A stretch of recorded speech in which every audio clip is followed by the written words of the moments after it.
Il y a beaucoup de gens qui adorent Interstellar. Il y a beaucoup de gens dont c'est même le film préféré. Il y a aussi beaucoup de gens qui adulent Christopher Nolan comme le messie du 7e art. Mais ça, c'est autre chose et je manquerai pas de revenir là-dessus. Mais il y a également beaucoup de cinéphiles, j'expliquerai les guillemets plus tard, qui détestent et méprisent absolument Interstellar. Un navet grand public, du bloubi-boulga pseudo-scientifique incohérent, de la sous-culture crasse, destinée au grand public et à des années-lumière d'un cinéma d'auteur.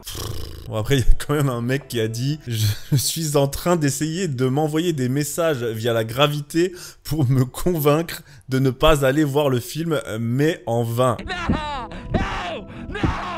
Ok, ça c'est drôle. Mais alors, pourquoi tant de haine? Il y a plusieurs réponses à ça. La première étant, souvent, que c'est parce que beaucoup de monde, donc le grand public, adore ce film, que les cinéphiles, eux, le méprisent. Je sais pas si vous avez remarqué, mais on en voit beaucoup en ce moment, surtout un. Mais dans ce petit milieu-là des cinéphiles, il y a souvent beaucoup de mépris hautain, d'arrogance et de snobisme. Ah, c'est leur marque de fabrique. Pour eux, si t'as pas apprécié le film tchèque en noir et blanc filmé à la Nintendo DS avec pour budget une bière et 3 clopes, t'es une merde. T'y connais rien au cinéma, t'as pas le droit à la parole.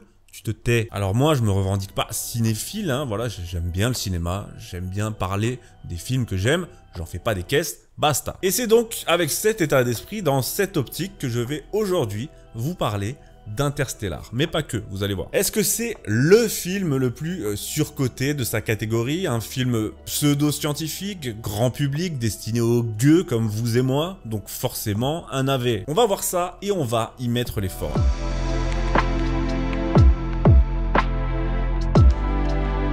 Vous l'aurez remarqué, c'est une vidéo assez spéciale, hors série disons sur cette chaîne. Rassurez-vous, je vais continuer de parler d'histoire, un petit peu de cinéma, mais aussi, et ça ce sera la grande nouveauté, de géopolitique, qui est un peu l'histoire au présent. Ça, c'est la surprise, mais sachez que je vous réserve des sujets bien sympas pour la rentrée. Bref, malgré ce côté un peu hors série, j'avais quand même très envie de vous parler d'Interstellar. Non seulement du film, que j'ai revu dernièrement d'ailleurs, mais aussi, comme je vous l'ai dit, de tout ce mépris, ce snobisme qui est malheureusement très courant dans les milieux ciné. On va évoquer les bandeurs de Nolan aussi, hein. Bim, balle perdue. J'avais aussi également envie de faire un parallèle et de vous parler d'un autre film qui est l'un de mes films préférés, il est juste là, 2001, l'Odyssée de l'espace de Stanley Kubrick. Parce que vous allez le voir, les liens avec Interstellar, au-delà du thème, posent aussi une réflexion intéressante. Alors pour tous ceux que ce sujet intéresse, et il est intéressant, bienvenue à bord. On décolle. Avant toute chose, le partenaire. Le partenaire du jour, les gars, honnêtement, il était difficile de faire plus dans le thème. Aujourd'hui, vous l'aurez compris, on va parler du film Interstellar de Christopher Nolan. Et le partenaire qui m'accompagne sur cette vidéo n'est autre que Novium, avec notamment leur célèbre Overpen Interstellar Edition. Ah, je vous avais prévenu. L'Overpen, je vous en avais déjà parlé, il s'agit d'un stylo qui lévite avec élégance grâce à un socle adapté et à un magnétisme très bien pensé. C'est un très bel objet qui donne une certaine allure à votre bureau, d'ailleurs il orne le mien depuis que je l'ai, et qui vous offre également une expérience d'écriture unique. La qualité est également au rendez-vous puisque l'Overpen est conçu en aluminium de qualité aéronautique, carrément, et son angle d'inclinaison de 23,5 degrés, le même que celui de la Terre, rajoute à son originalité. Cette originalité lui a d'ailleurs valu d'être élue comme l'une des meilleures inventions design par le magazine Times en 2022, c'est pas rien. Il existe en plusieurs coloris, dont l'un avec un anneau en or 18 carats, mais aussi, et lui c'est le plus incroyable,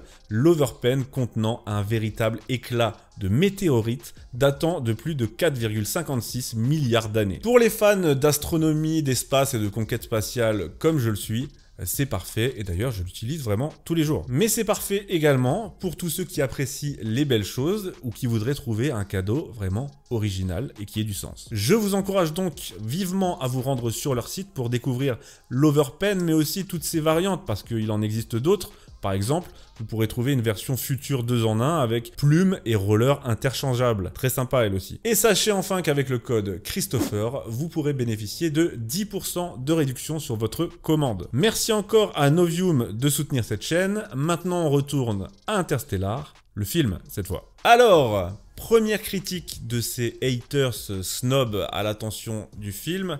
Bon là c'est pas trop du snobisme, mais en gros c'est Interstellar, c'est n'importe quoi scientifiquement. Oui, parce que toi, commentateur sur Allociné ou Sens Critique, t'es un expert en astrophysique relativiste. Le truc, c'est que la première partie du film est carrément crédible. Il n'y a pas grand-chose à dire. Sachez quand même que Nolan a travaillé avec Kip Thorne, prix Nobel de physique pour ses travaux sur les ondes gravitationnelles, spécialiste des trous noirs, donc pas vraiment le clodo du coin, quoi. C'est notamment grâce à lui que la représentation de Gargantua, le trou noir dans le film, est tellement réaliste qu'elle a donné lieu à une vraie publication scientifique. Pas un article de blog, une publication académique. Il a d'ailleurs publié en 2014 un livre intitulé The Science of Interstellar, où il explique point par point ce qui est crédible dans le film et ce qui repose sur des hypothèses plausibles ou juste ce qui est de la liberté artistique. La distorsion de l'espace-temps, le temps qui ralentit quand on approche d'un objet très massif, c'est la relativité générale d'Einstein. La planète Miller, vous savez, cette planète recouverte d'eau avec d'immenses marées qui gravitent autour de Gargantua, où 1 heure équivaut à 7 ans sur Terre, c'est donc pas du tout un délire hollywoodien. D'ailleurs, sachez que les petits clocs qu'on entend dans la musique, là, cloc, cloc, la musique d'Alzheimer qui au passage est monumentale. Ces petits clocs, justement, équivalent chacun à un jour passé sur Terre. Plutôt sympa. Donc, tout ce qui est montré dans la première partie, c'est-à-dire avant la plongée dans le Tesseract, donc à l'intérieur du trou noir, ça, c'est du solide, on l'a vu. Ensuite, oui, Nolan se fait davantage plaisir avec des hypothèses, disons, plus ouvertes, plus libres, un peu comme quand Ridley Scott prend des libertés avec l'histoire pour les besoins de son film, du scénario. Les trous de verre, ces raccourcis à travers l'espace-temps, ils sont théoriquement possibles, même si on n'en a jamais observé, encore moins pratiqué.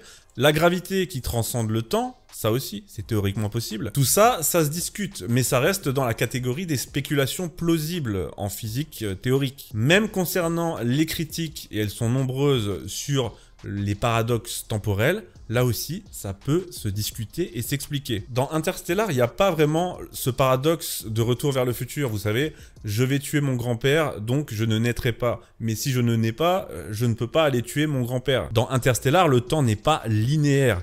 Nolan s'appuie sur quelque chose qu'on appelle le principe de Nivikov, selon lequel toute boucle temporelle est auto-cohérente, en gros. Je sais, c'est difficile à concevoir, c'est comme la 5e dimension, mais ça peut se tenir. Regardez, je vous mets cette image pour vous aider à mieux le conceptualiser, pour vous illustrer cette boucle. Vous pouvez mettre pause pour les plus curieux. Et ça représente bien ce qu'on voit dans Interstellar. Murphy reçoit les infos de son père, qui les lui envoie du futur à partir d'une structure construite par les humains d'un futur encore plus lointain qui se sont sauvés grâce à ça. La boucle est bouclée par elle-même. Ici, le passé, le présent et le futur ne font qu'un. Ils cohabitent, ils se déroulent en même temps. Bref, c'est compliqué, mais ça marche. En tout cas, ça peut marcher. Et c'est passionnant. Je vous invite vraiment à vous y intéresser. Concernant le Tesseract, ce qui est à l'intérieur du trou noir, là, on est d'accord, c'est une totale prise de liberté artistique. Mais elle est magnifique. C'est juste la meilleure représentation de la 5e dimension qu'on a jamais vue au cinéma. Vous auriez fait mieux, vous? Comment vous pouvez visuellement représenter la 5e dimension? Bref. Pour toutes ces raisons, non, Interstellar n'est pas une escroquerie pseudo-scientifique. Il y a énormément de choses qui se tiennent, d'autres qui sont des hypothèses qui restent plausibles, et bien sûr, il y a aussi de la liberté philosophique et artistique. Ça, c'est normal, c'est un film. Deuxième critique qui revient très souvent, très snob celle-là, Interstellar serait un sous-2001 l'Odyssée de l'espace. Oui, Interstellar s'inspire beaucoup du 2001 de Kubrick, qui est l'un de mes films préférés, mais c'est assumé. Sauf que c'est pas du tout la même démarche. 2001, c'est une œuvre contemplative, métaphysique, très froide. On a des extraterrestres mystérieux qui guident l'évolution humaine avec leurs monolithes là. C'est brillant, mais c'est aussi une expérience sensorielle et métaphysique. Sachez pour l'anecdote qu'à sa sortie, 2001 a bidé. Il a totalement bidé. Les studios étaient inquiets d'ailleurs. Il était trop long, trop lent, trop compliqué à comprendre, trop froid. Et ce sont les hippies de la vague New Age qui l'ont relancé en allant le voir sous LSD. Je plaisante pas. Et aujourd'hui, eh bien, c'est un classique absolu qui a posé les bases de la science-fiction au cinéma. Pour ma part, au-delà de l'aspect métaphysique un peu chelou, avec une fin volontairement incompréhensible dans cette pièce style Louis XVI où l'homme se voit vieillir puis se transforme en fœtus prêt à un renouveau de l'humanité.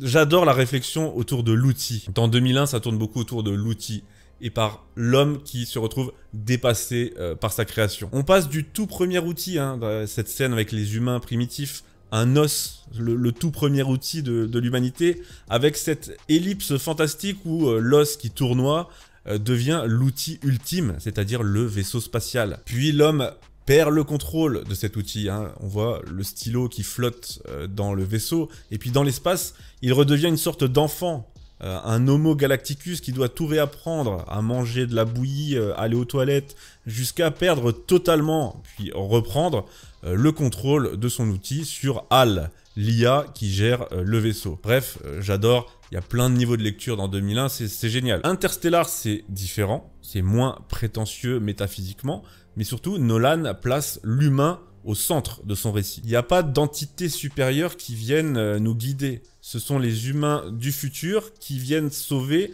les humains du passé et donc se sauver eux-mêmes. Et au cœur de ça, il y a une chose aussi dont Kubrick ne parle pas, parce que ça l'intéresse pas, l'amour. L'amour comme force qui traverse le temps et l'espace. Alors oui, ça peut paraître niais comme ça, mais dans le film, la relation Cooper-Murphy est d'une puissance émotionnelle incroyable. D'autant que mettre en parallèle, concilier même, gravité, donc le côté scientifique, et amour, pour le côté plus humain, comme les deux seules forces capables de transcender l'espace et le temps, je trouve ça génial. Et même si c'était pas du tout la volonté de Nolan, hein, il y a aussi un petit côté christique là-dedans. Dieu est amour, l'amour est la force la plus puissante du monde. Et christique aussi avec Cooper qui se jette dans le trou noir pour se sacrifier et tenter de sauver l'humanité. Oui, bon, ça, c'est mon côté catho, ça va, j'ai le droit. Bref, oui, Interstellar s'inspire de 2001 sur plein de plans, mais c'est volontaire et surtout, ce sont deux visions différentes. Deux visions, deux époques. Interstellar, c'est en quelque sorte un héritier moderne de 2001,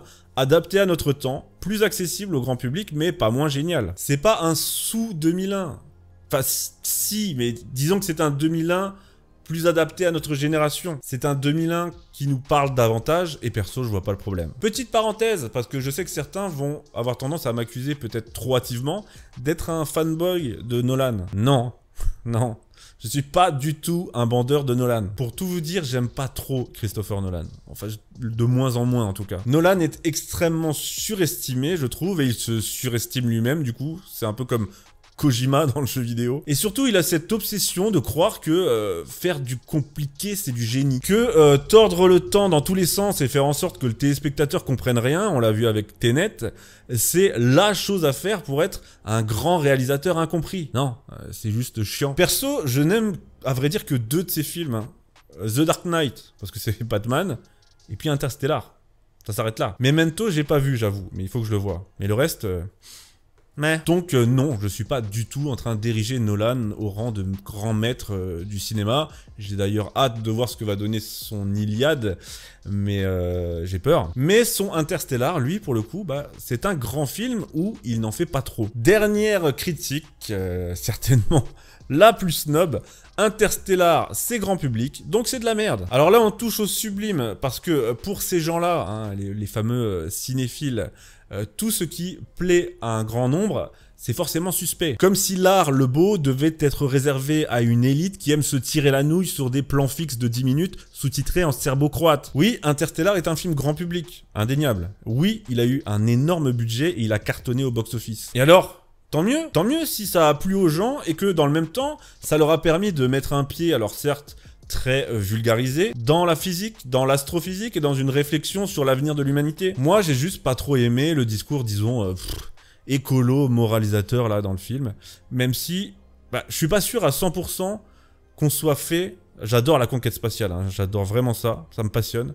Mais je suis pas sûr à 100% qu'on soit vraiment fait pour quitter la Terre. Je suis pour l'exploration, la quête de connaissances, l'exploitation des ressources aussi, bien sûr, dans l'espace. Mais le fait de quitter la Terre comme unique option, je sais pas trop.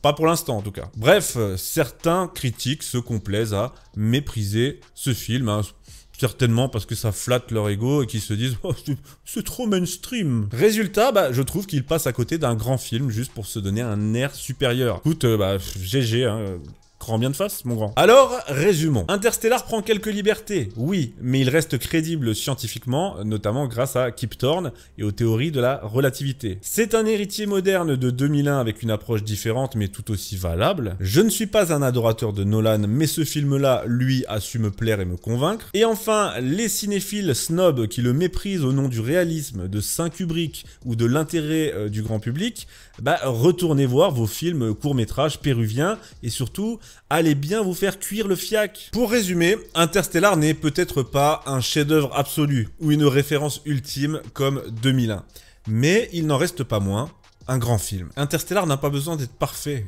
il a juste besoin d'être là, d'exister pour nous rappeler que le cinéma peut nous faire rêver, nous faire vivre des émotions fortes aussi, certes, un peu trop poussées par la musique ces derniers temps, ça c'est un autre débat. Mais pour moi c'est ça, le cinéma, c'est ça, nous faire vivre des émotions.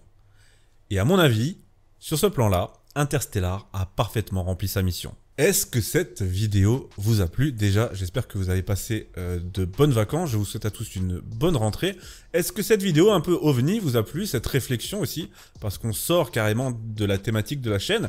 Comme je l'ai dit, je vais parler encore un petit peu de cinéma de temps en temps, comme je le fais ici.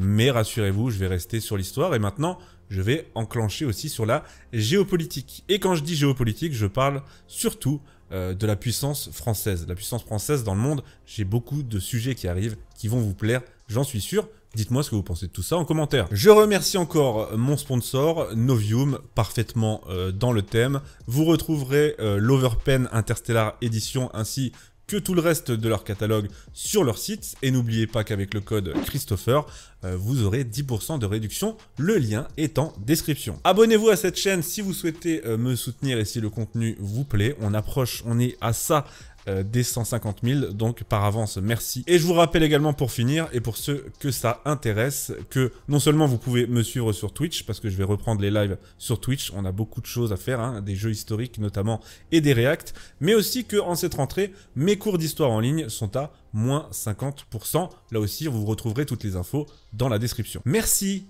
bonne rentrée, et à très bientôt.